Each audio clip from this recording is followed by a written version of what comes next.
तुम्हारा वो धूर्त सखा कहां है? ऐसा कहकर के स्वसभ्य हस्ते जवात स्वमूर्धन चिक्षेप शैखंड किरीटम आरा, ऐसा कहकर के श्री राधिका ने अपने बाएं हाथ से उस समय जब पूर्वक वेग पूर्वक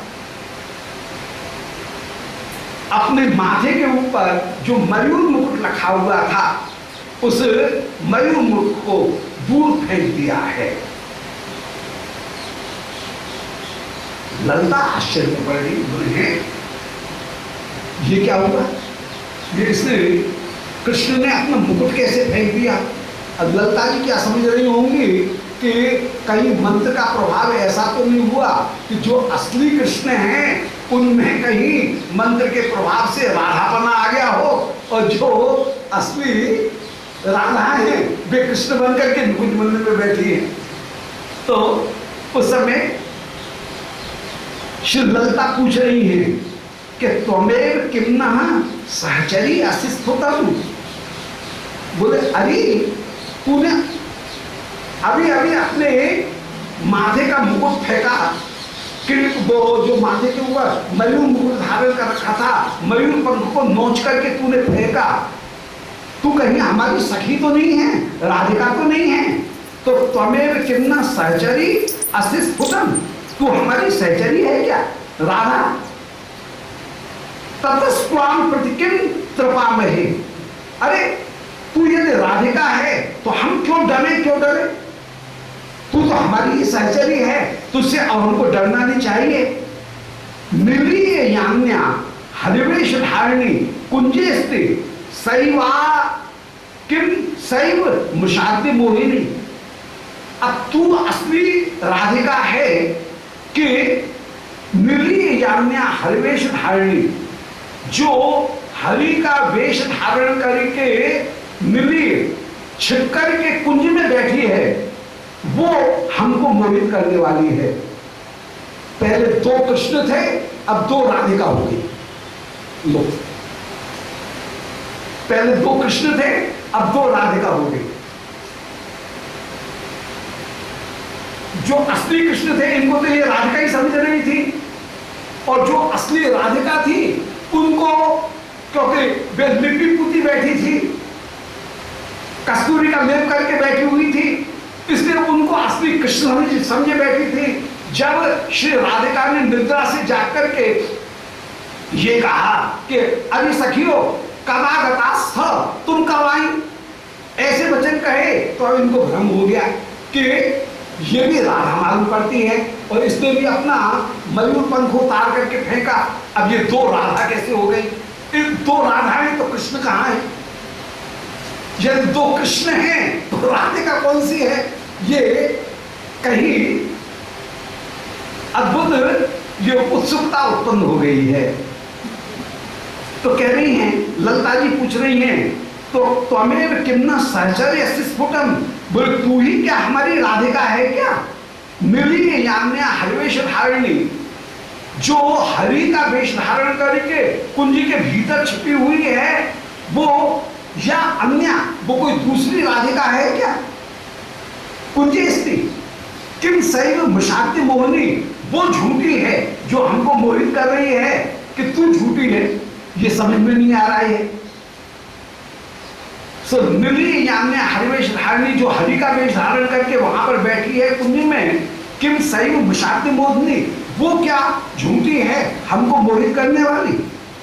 ऐसे जब विचार कर रही हैं, विहाय ताम तावत अविश्वसंत्यो यदा गमामो अत्र वयं तदेशा दैवेन रक्षा जनिनो हृदयो तत्राद्य शंकाम अजहत प्रमाणम। अभी सखी मुझे तो पहले से ही कुछ संदेह सा हो रहा था कि विहाय ताम, उसे छोड़ करके कृष्ण वेश धारिणी जो निकुंज में है उसको छोड़ करके तावत अविश्वसंत्य, हमने विश्वास नहीं किया, और विश्वास न करके यदा गमामो, बड़ा अच्छा हुआ कि हमने उस राधिका के ऊपर विश्वास नहीं किया और कहीं राधिका के ऊपर उस राधिका के ऊपर विश्वास कर लेती और कहीं हम उसका आलिंगन कर लेती तो हर गजब हो जाता। अब ये इसको कहते हैं चोर की दाढ़ी में तिनका। उन्होंने अभी जो मिलन प्राप्त करके आई हैं अपने आप को बचाने के लिए स्वयं ही कह रही हैं कि बड़ा अच्छा हुआ कि हम जब भीतर गई उससे उस कृष्ण वेश धारण करने वाली मिथ्या भाषणी उस अपनी सखी राधिका से मिलने के लिए जब हम कुंज में गई बड़ा अच्छा हुआ। मुझे कुछ संदेह तो था, कुछ खटका तो था, इसलिए मैंने उसका आलिंगन नहीं किया। बड़ा अच्छा हुआ और उसका त्याग करके हम यहाँ बाहर आ गई, राजी खुशी बाहर आ गई। कितना अच्छा हुआ कि ब्याह हम तावत अविश्व संदेह, उसके ऊपर विश्वास न करके यद आगमामा, हम लोग सब यहाँ पर बाहर आ गई हैं। अत्र वयम यदेशा, हम जो यहाँ पर आ गई हैं दैवेन रक्षा अजली, बड़ा अच्छा हुआ जो हमारी रक्षा हो गई। और यदि वहां पर निकुंज में रहती तो फिर हम अपने पातिवृत्ति की रक्षा कैसे कर पाते। ये चोर की दाढ़ी में तिनका स्वयं ही जैसे जो अपनी श्याम सुंदर के साथ में जो मिलन हो गया है उस मिलन को छिपाने का ये असफल प्रयास करती हुई विराजमान हो रही हैं। तो दैवेन रक्षा अजनी नो हृदय लो, अच्छा ही हुआ कि हमारी रक्षा हो गई, क्योंकि नो हृदय यदत्र शंका, हमारे हृदय में जब वहां गई थी तभी कुछ शंका हो रही थी कि ये कृष्ण नहीं है, ये हमारी, ये कहीं न कहीं कोई चंचल है, मिथ्या वेश धारणी ये कृष्ण है। ये हमारे मन में कहीं शंका हो रही थी। अजहत प्रमाणम, क्योंकि मन की शंका अपने आप में प्रमाण होती है। इसलिए बड़ा अच्छा हुआ कि हम उस सखी से न मिलकर के अब यहाँ आ गई। वो सखी मिथ्या भाषणी है, वो सखी मालूम होता है कि वो झूठ बोल रही है, हरिवेश धारिणी वो सखी है और तुम श्याम सुंदर हो, इसलिए तुम सच्चे हो कि वो सच्चा है ये हम नहीं जाने हैं। तो तुम्हें किन्ना सहचर्य से स्फुटम, ललिता जी पूछ रही है तुम ही हमारी सहचरी राधिका हो क्या? जो निकुंज में बैठी हुई है वो हरवेश धारिणी कोई दूसरी मिथ्या मोहिनी है, वो राधिका नहीं है, कोई दूसरा राधिका का वेश, कृष्ण का वेश धारण करके कोई दूसरी मोहिनी वहां पर बैठी हुई है। बड़ी अच्छी हुई कि हमारी दैव से रक्षा हो गई। हमारा मन शंका कर रहा था, वो शंका अपने आप में ही प्रमाण ही थी। ऐसे सखीगण जिस समय कह रही हैं इत्थम तदालीशु अवनीय विस्मयासु आहो वृंदा, ऐसे जिस समय सखीगण कह रही थी उस समय श्री वृंदा जी मंद मंद मुस्कुरा रही हैं और वृंदा जी आहो, वृंदा जी बोली विपिनाल पालिका, जो विपिन की पालिका है कि आल्यो निभाल्य सुदृशैव नियताम, कि सखा सखी वेश जनो मनोंक भाव, कि अब सखी हो तुम स्वयं ही विचार करो कि ये सखा है कि सखी है। इसका अब अच्छी तरह से विचार करके ये जो आसन के ऊपर यहां पर बैठी है इस सखी का तुम विचार करो कि ये सखा है कि सखी है, इनमें कौन है। उस समय नांदी जी कह रही हैं कि नांदी अब्रवी पूर्वम अलोको माधव द्वयम, बोलो दो बड़ी समस्या हो गई। पहले हमने दो माधव देखे थे, यहां पर भी माधव देखा था, वहां पर भी माधव देखा। अब जब यहां पर लौट करके आई तो इस सखी ने अपने माथे के मयूर मुकुट को उतार दिया, तो लगता यह है कि ये हमारी राधिका है। और भीतर जो है वो कोई वेश बदल करके हमारी सखी राधिका वो कृष्ण के रूप में विराजमान है। कौन इनमें सत्य है कौन असत्य है। तो नांदी विविध पूर्व मगलों के माधव द्वयम, पहले हमने माधव को देखा और अब राधिका द्वय का दर्शन कर रहे हैं।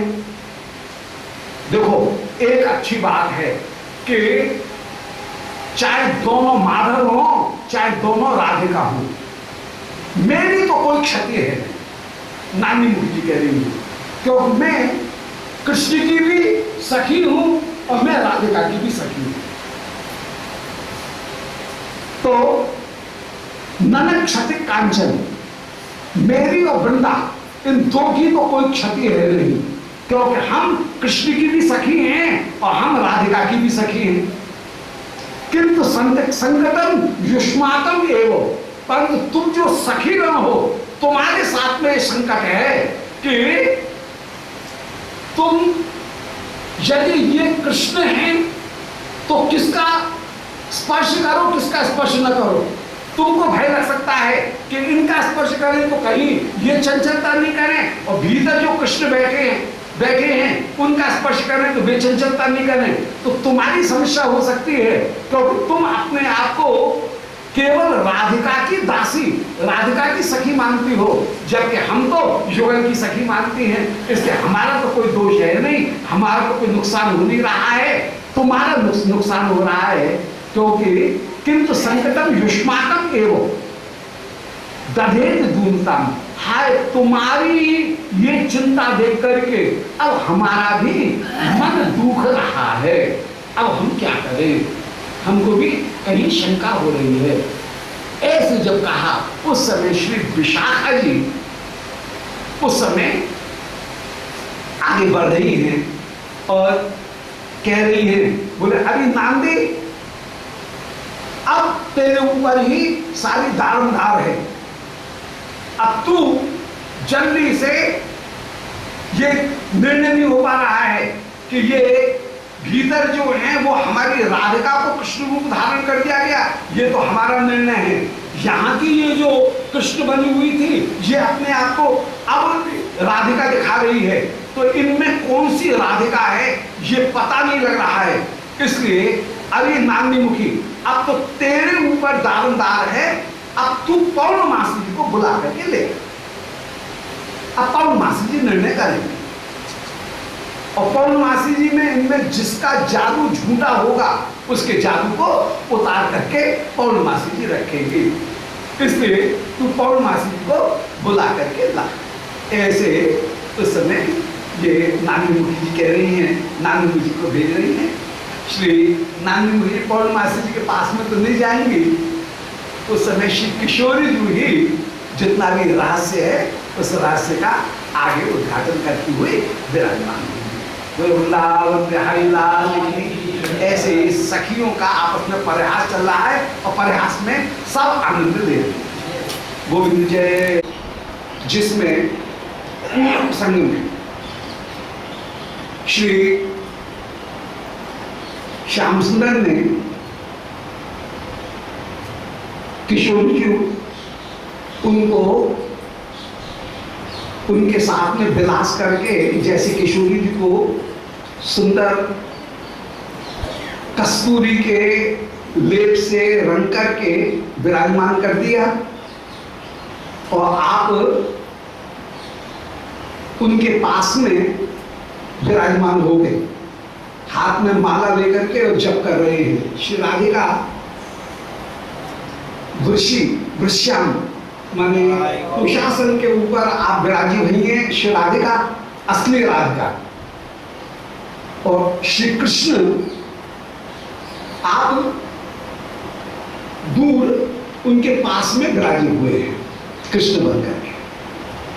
और श्री श्याम सुंदर ने दो कृष्णों को इस तरह से प्रकट कर दिया, एक तो कृष्ण स्वयं ही है और एक श्री राधिका को कृष्ण बना करके बैठा दिया। अब ये कृष्ण ने जो लीला की, श्याम सुंदर ने उस लीला में गोपियों को बड़ा सुंदर भ्रम उत्पन्न कर दिया और इस वेश परिवर्तन के द्वारा सुंदर परिहास का एक अवसर प्रकट हुआ है।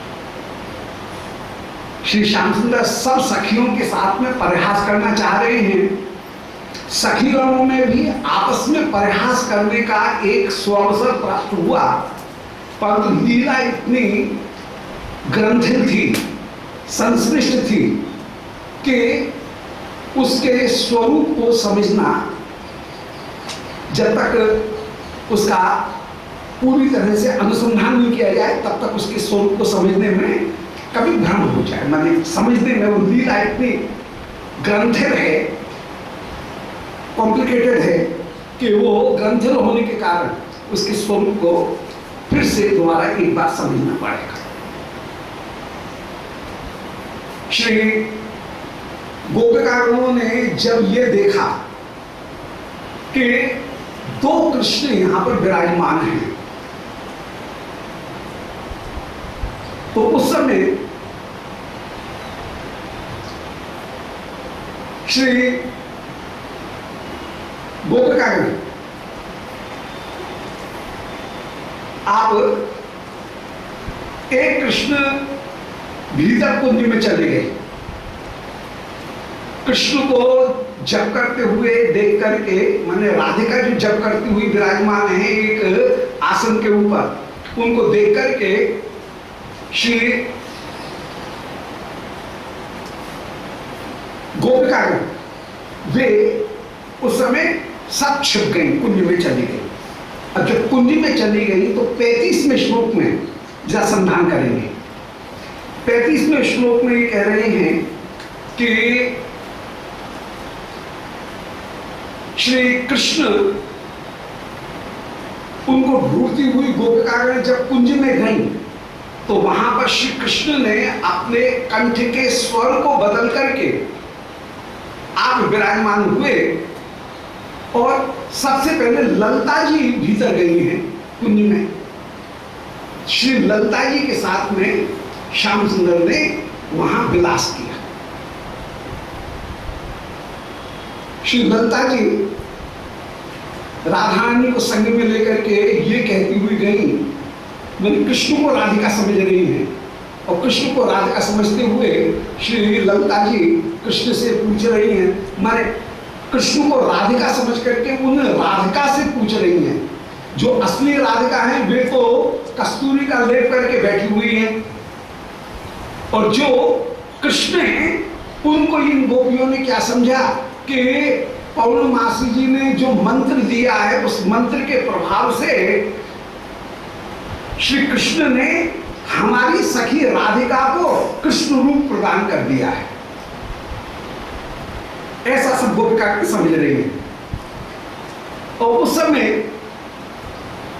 कृष्ण से राधिका से पूछ रही हैं कि अरे सखी क्या हुआ, श्याम सुंदर ने तेरे साथ में क्या किया। किशोरी भी कह रही हैं कि मैं सबके सामने नहीं बता सकती हूँ, एकांत में बताऊंगी, और वो भी केवल ललिता को बताऊंगी। और ऐसा कहकर के श्री कृष्ण और ललिता दोनों के दोनों नुकुंज बन गए। यहां तक स्पष्ट है। माने श्री राधिका के साथ में मिलन हुआ, राधिका के साथ में मिलन होने के बाद में श्री कृष्ण ने राधिका को कस्तूरी का लेप करके उस समय बैठा दिया और स्वयं भी पास में बैठ गए। अब गोपिका जब आई तो उन्होंने दो कृष्ण का दर्शन किया। एक तो श्री राधिका जो कस्तूरी का लेप करके बैठी हैं उनको भी कृष्ण समझ रही हैं, और जो कृष्ण बैठे हुए हैं उनको भी कृष्ण समझ रही हैं। अब गोपिका लोगों को यह भ्रम हुआ, ललिता आदि को, कि इनमें जो कस्तूरी का लेप की हुए जो बैठी हुई थी उनको तो ये मान बैठी कि ये तो हैं कृष्ण, और हाथ में माला लेकर के जप कर रहे हैं। इनके मन में न जाने क्या है, ये किसी दूसरे को भी कहीं पुरुष बनाने वाले हैं, और ये जप करते हुए विराजमान है। और जो वास्तविक कृष्ण थे उनको ये समझ रही हैं कि कृष्ण ने मंत्र के प्रभाव से हमारी सखी श्री राधिका को पुरुष बना दिया है। और ये विचार करते हुए श्री ललिता जी पुनः राधिका को से पूछने के लिए, कृष्ण रूपी राधिका से पूछने के लिए बैठे।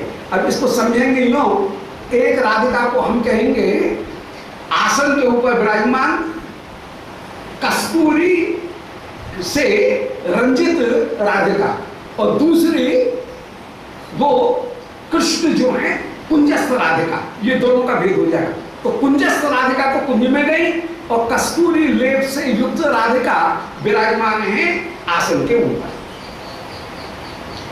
श्री ललिता जी कुंजस्थ राधिका के पास में, कुंज में पहुंच करके, कुंजस्था राधिका के पास में पहुंच करके उन राधिका से पूछ रही है कि अरे सखी, श्याम सुंदर ने तेरे साथ में क्या किया? तू इतनी जो घबरा रही है और कह रही है कि नहीं, जो बात है उसको मैं कहीं बिना भी नहीं रह सकती हूँ और कहने में संकोच भी हो रहा है, इसलिए एकांत में ललिता से कहूंगी। अब बता, मैं आ गई, अब मुझे बता तू क्या कहना चाह रही है। श्याम सुंदर ने तेरे साथ में क्या कैसा व्यवहार किया? उस समय श्री कृष्ण बड़े चतुराई से श्री ललिता जी से स्त्री वेश में ही, स्त्री के कंठ में ही श्री ललिता जी से के साथ में कह रहे हैं, बोले श्याम सुंदर मुझे लेकर के। अब ललिता को उन कृष्ण को राधिका समझे हुए हैं कि मूल राधिका है, कृष्ण बन गई है, कृष्ण ने जादू के प्रभाव से इनको राधिका बना दिया है। तो श्री कृष्ण से ही पूछ रही है। कृष्ण इस ललिता के भ्रम का उपयोग करते हुए श्री ललिता के साथ में विलास प्राप्त करने का एक सुअवसर प्राप्त कर लेते हैं और इस मौके को भुनाते हुए कि ललिता भ्रम में आ गई, बड़ी अच्छी बात है, श्री ललिता के साथ में भी मिलन प्राप्त करो, ये विचार करके श्री कृष्ण उस समय राधिका बन करके कह रहे थे कि श्याम सुंदर मुझे इस निकुंज में लाए, अरे सखी क्या कहूं, अरे वीर। और उन्होंने मेरे साथ में ऐसी चंचलता की, बताऊं श्री कृष्ण ने क्या किया? बोले ऐसा किया, ऐसा किया, ऐसा किया। और ऐसा कहकर के श्री ललिता जी का आलिंगन कर लिया है। चतुर शिरोमणि है श्री ललिता जी, उनको अपनी भुजपाश में बांध दिया। ललिता जी के श्रीअंग में कृष्ण के मिलन के चिन्ह हो गए। श्री ललिता राधिका समझ रही है उन्हें, परंतु राधिका समझते हुए जब कृष्ण स्पर्श कर रहे हैं तो मन में ये विचार है कि कृष्ण क्योंकि मंत्र के प्रभाव से मेरी सखी पुरुष बनी हुई है, इसलिए इसमें पुरुष जैसा आचरण हो सकता है और ये पुरुष जैसा व्यवहार कर रही है, ऐसा श्री ललिता जी कदाचित मान बैठी। परंतु मानने पर भी वस्तु स्वरूप तो कहीं जाएगा नहीं। श्री श्याम सुंदर का जब स्पर्श प्राप्त हो रहा है ललिता जी को, तो ललिता जी की जो सख्य प्रीति थी, वो सख्य प्रीति कहीं स्थगित हो गई और सख्य प्रीति स्थगित होने पर श्री ललिता जी में कुछ देर के लिए उस समय कहीं मधुर भाव आ रहा है। अब यहां पर तीसरी जो बात आई, वो तीसरी बात ये आई कि श्री ललिता को नायिका भाव में श्याम सुंदर से मिलने में कभी भी सुख की प्राप्ति नहीं है, उनको सुख की प्राप्ति है सख्य भाव में। तो श्री ललिता नंबर एक बात, पहली बात, ललिता श्री राधिका से पूछ रही हैं सख्य प्रीति में कि अरे सखी तेरे साथ में क्या घटना घटी, ये सख्य प्रीति में पूछना है। सख्य प्रीति में पूछते पूछते श्री कृष्ण स्त्री स्वर में परंतु आचरण पुरुष जैसा उनको प्रकट करते हुए ललिता जी को छू रहे हैं। तो श्री ललिता उस पुरुष जैसे आचरण में कहीं कल्पना कर लेती है कि क्योंकि इनका आचरण पुरुष जैसा हो गया है, मेरी सखी को पुरुष जैसा बना दिया गया है, इसलिए मेरी सखी पुरुष जैसा आचरण कर रही है। तो ये विचार करके उसका समाधान करती है, परंतु समाधान करने पर भी जो सुख है वो कहाँ जाएगा? कृष्ण को कृष्ण ही है, कृष्ण का जब स्पर्श श्री ललिता जी को प्राप्त हो रहा है तो श्री ललिता जी का सख्य प्रीति कहीं न्यून हुई और सख्य प्रीति न्यून होकर के कृष्ण के साथ में मिलने पर जो नायिका भाव है वो ललिता में कुछ देर के लिए आया। अब ललिता अपने मन में विचार कर रही है कि है ये नायिका भाव उचित नहीं है। क्योंकि सख्य प्रीति को छोड़ करके नायिका भाव धारण करना या सखी के लिए उत्कर्ष की बात नहीं है, बल्कि वह उसके रस में उत्कर्ष है। वो प्रमोशन नहीं है, वो डिमोशन। तो उस स्थिति में श्री ललिता पहचान तो गई है कि श्री श्याम सुंदर हैं, और ये परीक्षा हो गई कि ये श्याम सुंदर है। परंतु शुरू में जो भाव आया था कि मेरी सखी कहीं कृष्ण के मंत्र के प्रभाव के कारण पुरुष जैसा आचरण तो नहीं कर रही है, पुरुषायित तो नहीं कर रही है। इस पुरुषायित भाव को श्री ललिता जी ने कहीं परिहास के लिए भुनाना चाहा। कृष्ण के साथ में जब मिलन हुआ उस समय तत्वतः मिलन के समय में पहचान गए कि ये कृष्ण है,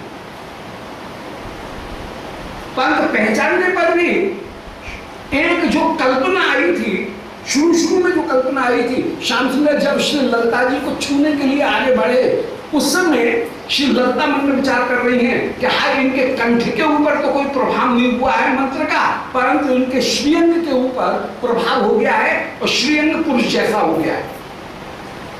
हाथ में कठोरता, अंग में बलिष्ठता, ये इनके प्रकट हो रही है।